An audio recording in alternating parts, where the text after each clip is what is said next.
আচ্ছা, এটা ছিল আমাদের ভাইজ্যাক পৌঁছে তারপরের দিন আমরা গিয়েছিলাম আরাকুট যাওয়ার জন্য। এই বাসটাতে করেই আমরা বেরিয়েছিলাম। আর এই বাসে যেতে সময় লেগেছিল প্রায় 4 ঘন্টা বলে, কিন্তু 4 ঘন্টার আমাদের বেশিই লেগেছিল। ভীষণ টাফ জার্নি ছিল এটা। এখন তোমাদের ভয়েস দিচ্ছি আর আমি এখন ট্রেনে বসেই ভয়েসটা দিচ্ছি, কারণ ভিডিও অনেক জমে গেছে গ্যালারিতে গাইস। ভিডিওগুলো তো পোস্ট করতে হবে। যাই হোক, আর যেতে যেতে পাহাড়ে একটা এই মন্দির দেখলাম, আমি জানি না এই মায়ের নাম কি, তো ভালো লাগলো, তাই জন্য একটু তোমাদের সাথেও শেয়ার করে নিলাম। যদি কেউ জেনে থাকো কমেন্টে জানিও। এই তো 4 থেকে 5 ঘন্টা দীর্ঘ জার্নি করার পর ফাইনালি আমরা এই কফি বাগানে পৌঁছালাম। তোমাদের আরেকটা ভিডিও আমি শেয়ার করেছি ছোটোর মধ্যে বা লংয়ের মধ্যে, এই ভিডিওটা শেয়ার করছি, আশা করি তোমাদের ভালো লাগবে।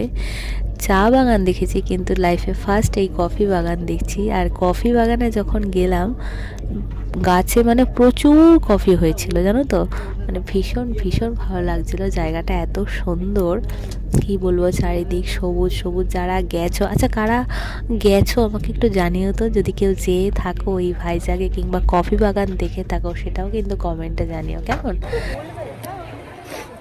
কফিও হয়েছে? কোথায় তুই? কফি কোথায় হয়েছে দেখতে পাচ্ছি না তো। এই যে এই দেখো কফি হয়েছে, এই যে আরো হয়েছে, ওই যে ভেতরে কত হয়েছে।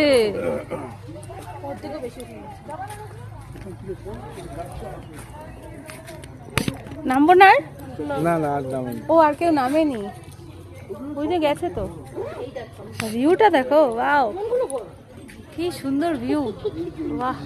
এখানটা কিন্তু ছবি দারুণ লাগবে, কফি বাগানের মাঝখানে আমরা।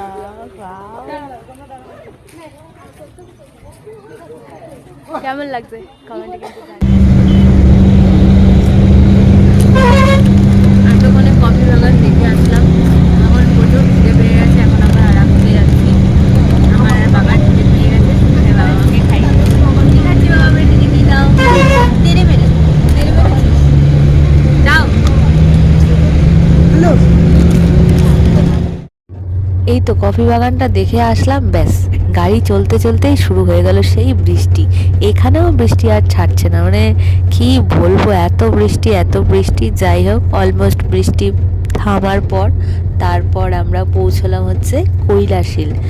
কৈলাসিলটা মানে কি বলবো, ভীষণ ভীষণ একটা সুন্দর জায়গা। মানে ভাইজ্যাগের মধ্যে আমার এই জায়গাটা ভীষণ ভালো লাগলো।